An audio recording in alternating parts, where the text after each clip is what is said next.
ما حكم إزالة شعر الجسم والوجه إلا الحاجبين بالليزر للنساء، وإزالة الشعر المأمور بإزالته للرجل بالليزر أيضا كشعر الإبط والعانة؟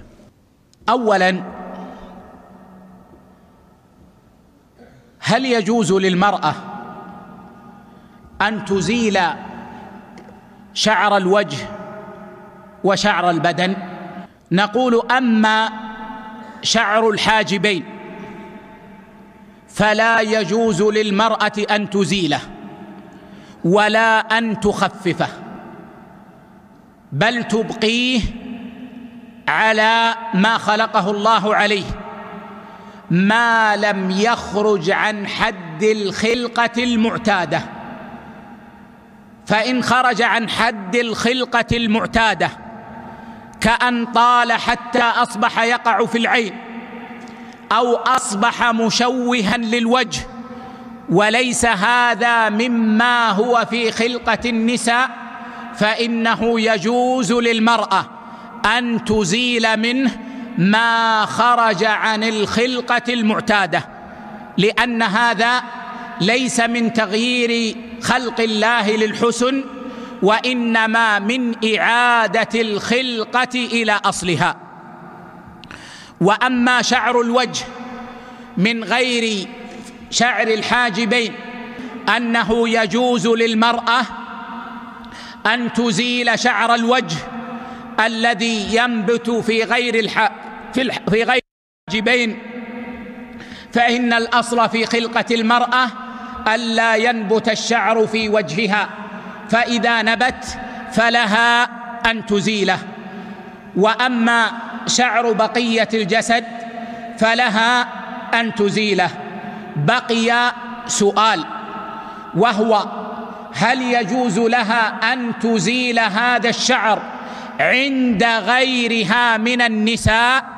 والجواب: أما ما كان من الشعر في المواطن التي يجوز للمرأة أن تكشفها أمام المرأة فلا بأس من أن تستعين بأختها أو تستعين بطبيبة لإزالة هذا الشعر.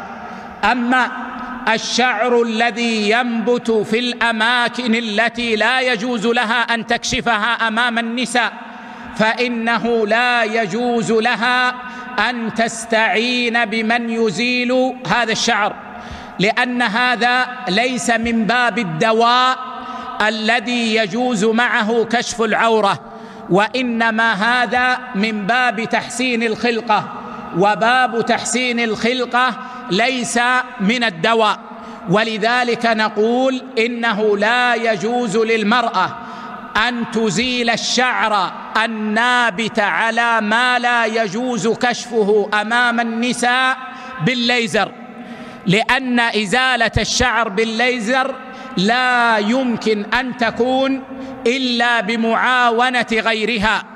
وقد سمعت من الأطباء أن ما يسمى بالليزر المنزلي ضار ويسبب الأضرار والحروق، وعليه فلا يجوز استعماله.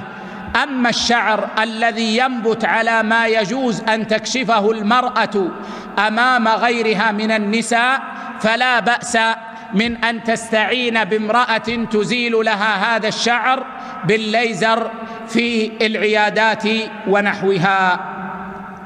وأما الرجل فالرجل لا يجوز له أن يحلق لحيته ولا أن يأخذ منها حتى لو زادت على القبضة على الصحيح من أقوال أهل العلم، لأن النبي صلى الله عليه وسلم قال: أكرموا اللحى، وفروا اللحى، أرخوا اللحى.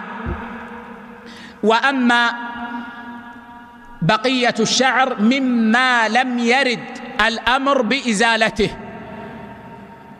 فالذي يظهر لي والله أعلم أنه لا يجوز للرجل أن يزيله ليصبح كالمرأة، إلا إذا كثر كثرة آذته فيخفف ما يؤذيه.